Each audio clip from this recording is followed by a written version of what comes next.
Olá pessoal, a gente teve aí algumas conversas aí falando sobre a Cabala, Queta é igual a Malkuth, porque Malkuth é igual a Queta, assim como está em cima e embaixo. As emanações de Deus e a criação, como é dito na Bíblia, foi criado a sua própria imagem, e as emanações do poder criador estão inseridas em nós que temos capacidades de sermos co-criadores. Além disso, nós falamos também sobre a alma dos animais, falamos sobre os animais. Os animais não têm a quintessência, né? Eles pertencem a uma alma grupal, porém a proximidade com os seres humanos, como os animais domésticos, né, vão individualizando a mônada do animal. Então o animal ele passa a ter um processo, né, de evolução mais acentuado com a proximidade do ser humano. Por isso mesmo, os espíritos elementais, quando trabalham com o mago, eles gostam de trabalhar com o mago porque eles têm a chance de se aproximar da quintessência dos seres humanos. Eles reinam absolutos em cada elemento, porém eles não possuem a mônada individualizada. Então eles, tendo consciência disso, quando o mago é soberano e senhor da sua vontade, isso faz bem, essa proximidade, esse intercâmbio com os seres elementais. São seres elementais, tem muitos seres que são muito amáveis, né? São muito afáveis de se lidar, e outros são mais belicosos, mais difíceis, né, de se trabalhar. E por último, nós estamos falando sobre Deus. Eu já tinha dado algumas explicações sobre Deus, acho que faltou vocês estudarem um pouco mais com afinco, para vocês perceberem a grandiosidade que é o poder criador, e que não há nenhuma dificuldade em...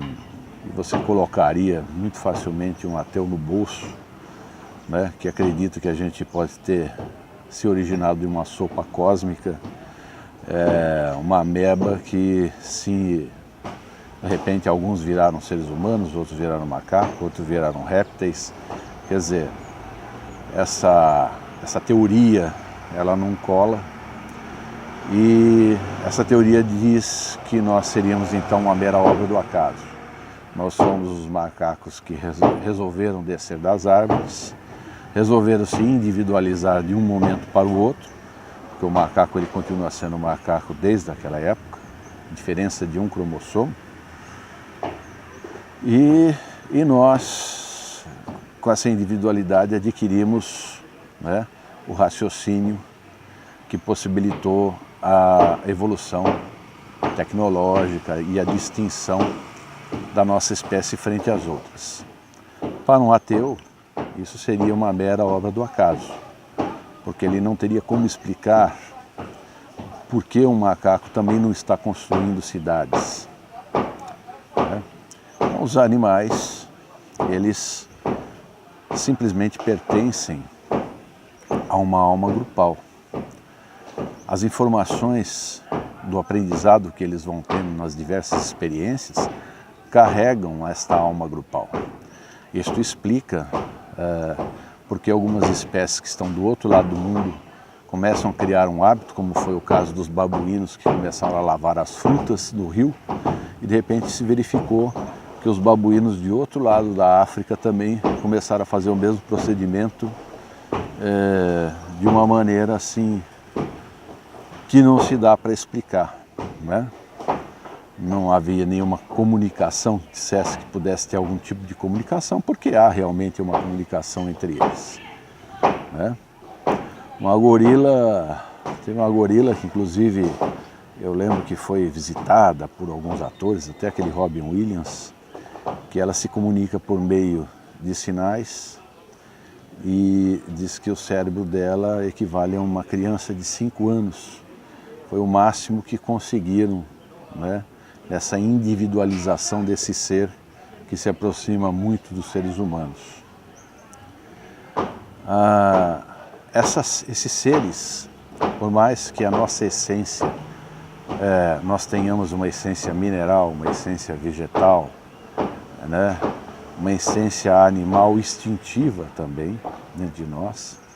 Nós temos um órgão que é o fígado, por exemplo, né? Que segrega a bilis, que é de cor verde, né? Que é um órgão que regenera como uma célula das plantas, regenera. Você corta um galho, nasce outro. Então nós temos um pouco de vegetal dentro de nós. Enfim, nós somos parte desse todo. E como seres humanos, nós integramos todos os 4 elementos, né? E a essência de tudo que existe.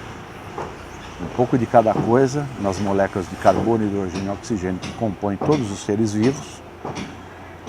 Nós somos compostos também. Há uns estudos que dizem que um cromossomo humano ele equivale a 20 bilhões de unidades de informação, que seria os bits, né? E que 20 bilhões de unidades de informação, bits, considerando que uma letra, para se identificar uma letra são necessários 6 bits, nosso cromossomo, cada cromossomo carregaria a informação de 500 mil livros de 500 páginas. Quer dizer, é uma coisa assim absurda, né? Então todo o universo, tudo que existe, né? Toda a forma de energia, toda a propagação do universo, todas as emanações carregam também esta informação. E o poder criador é uma máquina perfeita que indistintamente, né, pela sua própria vontade, né, de criação e de papel de criador, emanou tudo que existe no universo num sentido evolutivo, né, transformando o caos em ordem. Quer dizer, primeiro é necessário o caos para se estabelecer a ordem, né? Isso num senso político é interessante que dizem isso também. Então, com tudo isso, você poderia olhar para o universo, aí entra um aspecto físico, como vocês também mencionaram, entra esse aspecto físico, né, em que, nesse aspecto físico, você consideraria o universo que funciona dentro de um mecanismo perfeito. É a mesma coisa que, digamos que vocês tivessem a fábrica de alguma coisa, fábrica de calçados, vai. Digamos que vocês tivessem uma fábrica de calçados.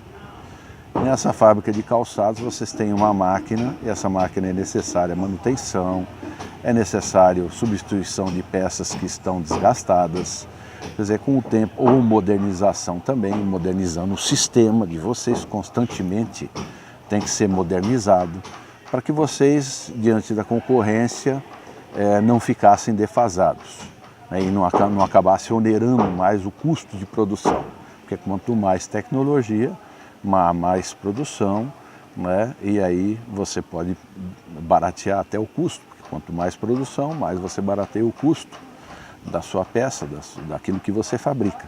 Isso aí é o que acontece nas fábricas.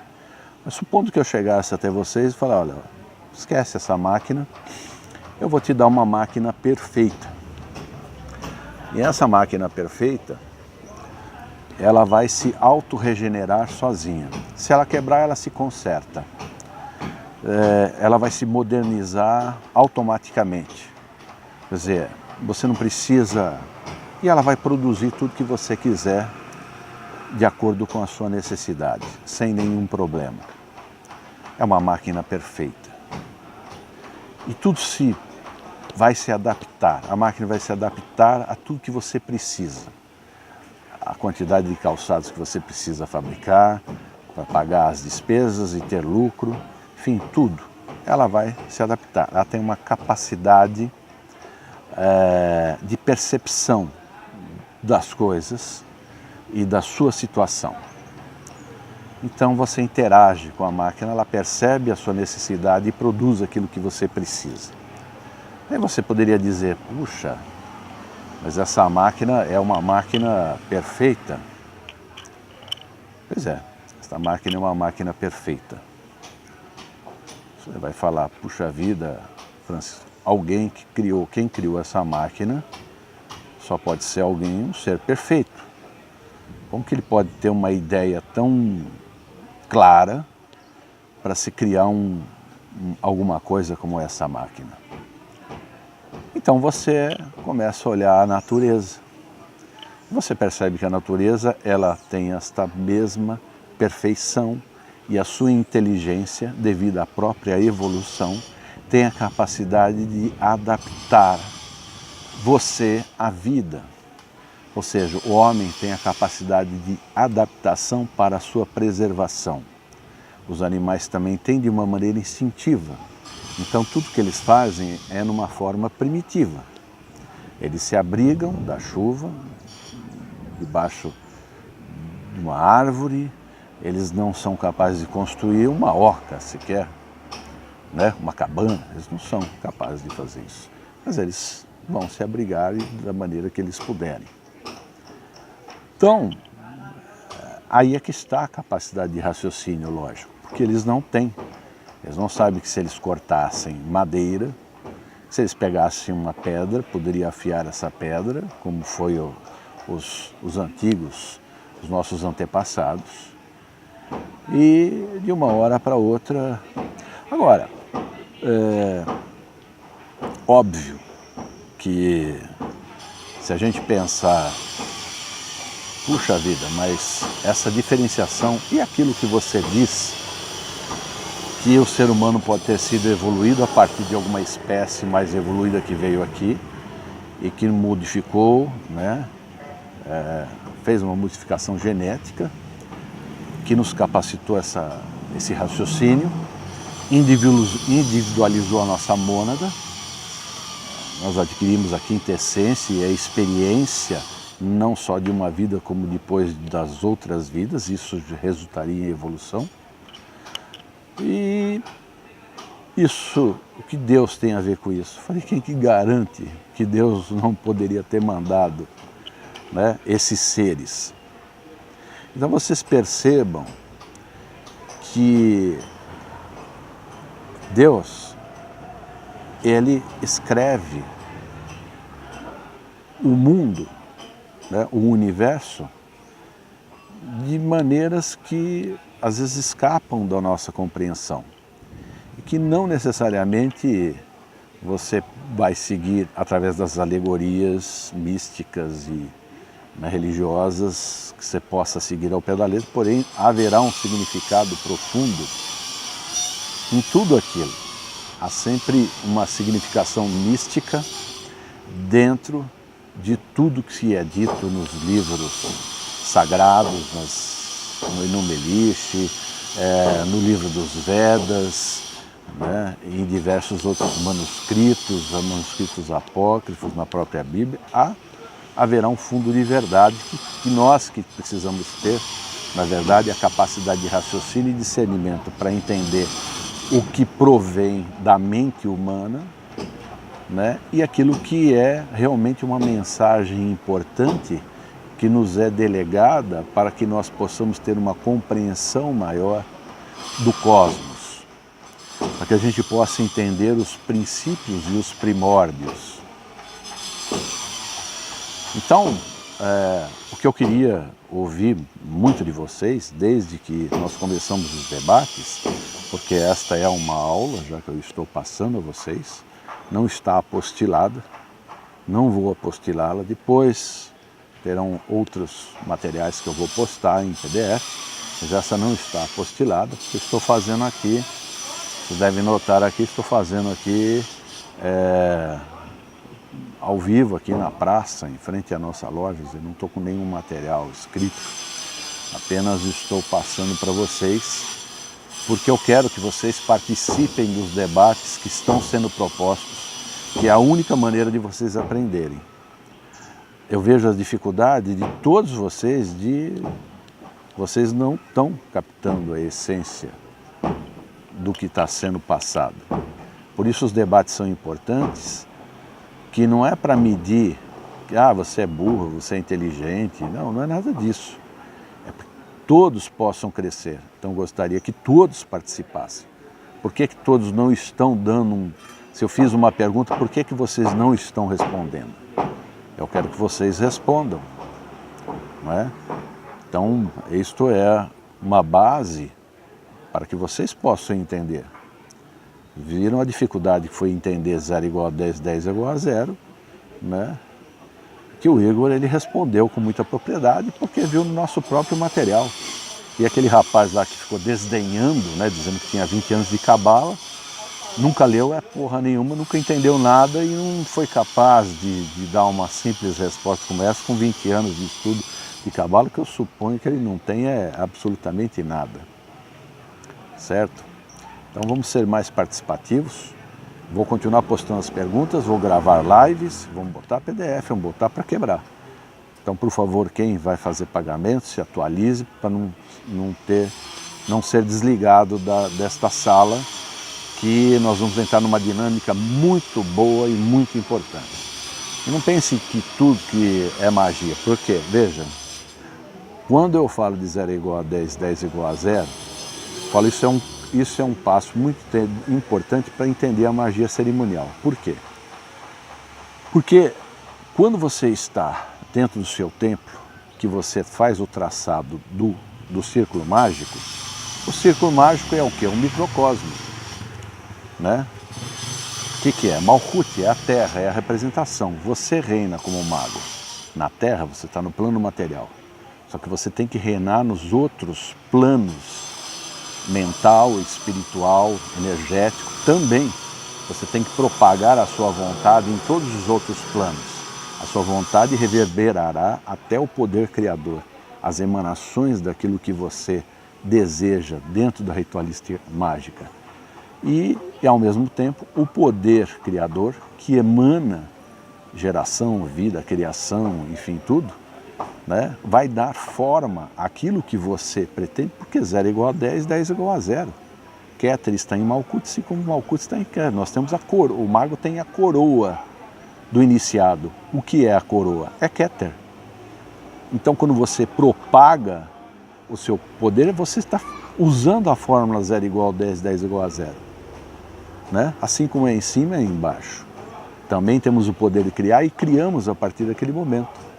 Então vocês estão vendo que se você não tem este conhecimento básico e este entendimento, automaticamente você fica limitado em suas ações, porque você não percebe a grandiosidade do todo em que nós estamos inseridos. Somos parte de tudo isso. Como somos parte de tudo isso, também pela nossa individualização da mônada temos o poder de criar, que é a diferença que nós temos com relação aos animais. Estão percebendo agora o porquê fiz as perguntas e porquê quero que todos respondam? Então, por favor, vou postar mais perguntas ainda esse fim de semana. Quero todos respondendo. Quem não for participar, quem não tiver interesse, vai embora. Não precisa ficar, tá? Só que eu quero que responda, ok? Tá certo? Não estou obrigando ninguém a ficar. E a cosmogênese aliás, a teologia esotérica vai começar, hein? Reservem, já façam um pagamento, vai começar agora em fevereiro. Quem pretende vai ter um curso top, que nós estamos preparando com muito carinho. Vai ter todos os aspectos, desde a montagem do templo, tudo, rituais, vai ser espetacular, imperdível. Certo, pessoal? Um abraço para vocês e até a próxima.